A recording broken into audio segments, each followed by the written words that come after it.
அஸ்ஸலாமு அலைக்கும். Hi friends, dinner mini vlog பார்க்கலாமா? ஒரு 8:30 வாக்கில் பையன் கேட்டான், சப்பாத்தி போட்டு தாங்கம்மா அப்படின்னு சொல்லிட்டு.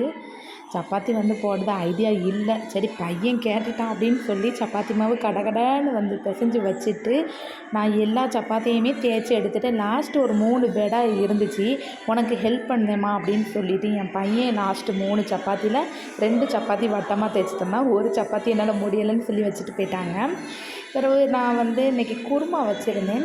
என்ன குருமானா சோயா பீன்ஸு, அதாவது மீல் மேக்கர் குருமானாக்கா ரெடி பண்ணியாச்சு. நல்லா இஞ்சி வடை பூண்டு பேஸ்ட்டு தாளித்து கறி மெத்தடில் போட்டு வச்சாச்சு. ரொம்பவே நல்லா இருந்துச்சு.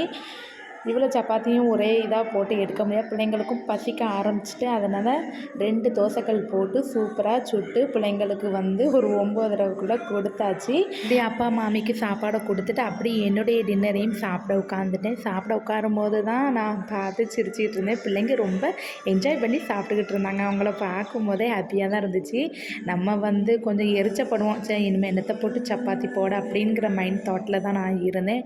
இப்போ சாப்பிடும்போது பிள்ளைங்க சந்தோஷமாக இருக்கும்போது நம்ம வலிகள் எல்லாம் பறந்து போச்சு. அவங்களுக்கு அவங்க முகத்தில் இருக்கக்கூடிய ஹாப்பினஸை பார்த்து. என்ன சொல்கிறீங்க? மறக்காமல் கமெண்ட்ஸ் பண்ணுங்கள்.